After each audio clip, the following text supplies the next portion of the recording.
आज Doubtnut app download करें। Doubtnut पर अपने सभी गणित, रसायन विज्ञान, भौतिक विज्ञान और जीव विज्ञान के डाउट्स का करो सफाया। बस प्रश्न की फोटो खींचो, एक ही प्रश्न को क्रॉप करो और तुरंत वीडियो सोल्यूशन पाओ। अभी डाउनलोड करें।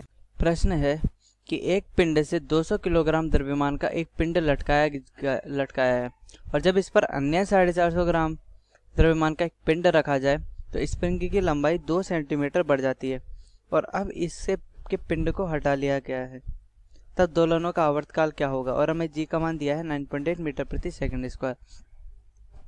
तो आइए हल करते हैं इस प्रश्न को। ठीक है, इधर से एक स्प्रिंग लटकी हुई है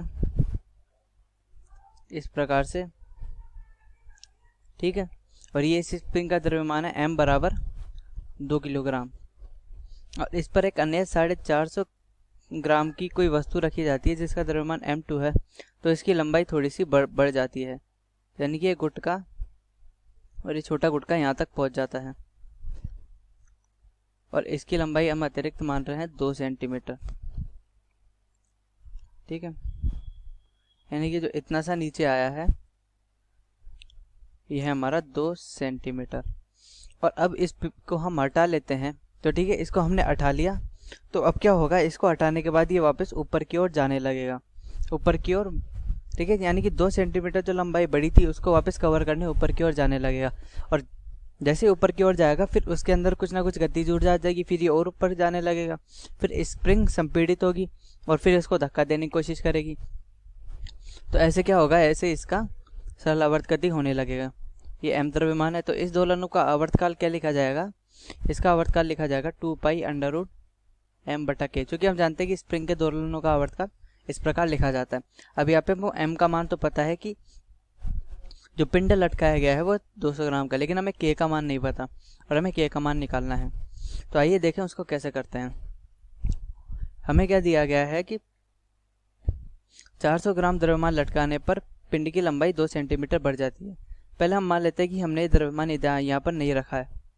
ठीक है, द्रव्यमान न रखने की स्थिति में, यानी कि 450 ग्राम न होने की स्थिति में,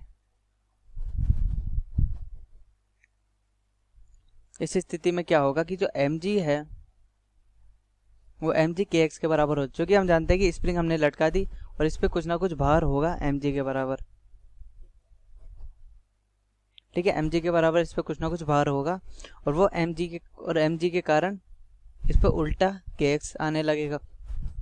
तो थोड़े साम्यावस्था स्थिति में आने की वजह से, मतलब फिर एक टाइम पे साम्यावस्था स्थिति में आ जाएगी और उसके लिए mg का मान, मतलब kx का मान mg के बराबर होना चाहिए। अब हमने 450 ग्राम आरोपित कर दिया। ठीक है, 450 ग्राम अतिरिक्त जो द्रव्यमान है वो आरोपित कर दिया।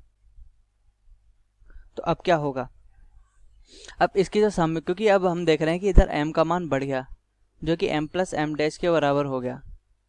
तो यहाँ से हम देखेंगे कि k का मान तो बदल नहीं सकता, क्योंकि k तो स्प्रिंग के लिए नियत होता है। तो स्प्रिंग की लंबाई बदल जाएगी और ये लंबाई कितनी बदल जाएगी, x प्लस 2 के बराबर। ठीक है, यहाँ पे हम x का मान सेंटीमीटर में ले रहे हैं हम। तो इन दोनों समीकरणों से हम क्या ज्ञात करेंगे, हम इन दोनों समीकरण से k का मान ज्ञात करेंगे। ठीक है, तो आइए देखते हैं कैसे करते हैं। तो इसके लिए सबसे पहले हम क्या करते हैं, दोनों समीकरणों को भाग देते हैं, ये समीकरण 1 और ये समीकरण 2। 1 को 2 से हमने क्या किया, डिवाइड किया,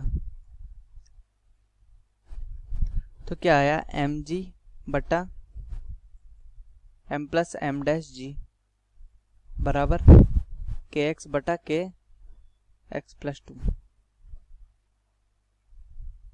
ठीक है, तो g से g कटा, m है 2 हमारे पास, यानी कि 2 किलोग्राम प्लस 0.45। ठीक है, x बराबर बटा x प्लस 2। यहाँ पे ध्यान रखना कि ये जो x का मान आएगा वो सेंटीमीटर में आएगा, क्योंकि हम जो 2 रख रहे हैं 2 सेंटीमीटर में है। तो 2 बटा 2.45 बराबर x अपॉन x प्लस 2। तो 2x प्लस 4 बराबर 2.45x। x 4 इधर चला गया और ये इधर जाएगा तो 0.45x हो जाएगा। तो ऐसे x का मान आया 4 बटा 0.45, तो ये ऊपर चला गया तो 400 बटा 45। तो इसको इससे भाग दिया जाएगा तो x का मान हमारे पास प्राप्त होगा, तो हमें इधर प्राप्त होगा 8.88 सेंटीमीटर। ठीक है, तो हमारी जो पुरानी लंबाई है वो 8.88 सेंटीमीटर प्राप्त हो जाती है। तो अतः समीकरण 1 में रखने पर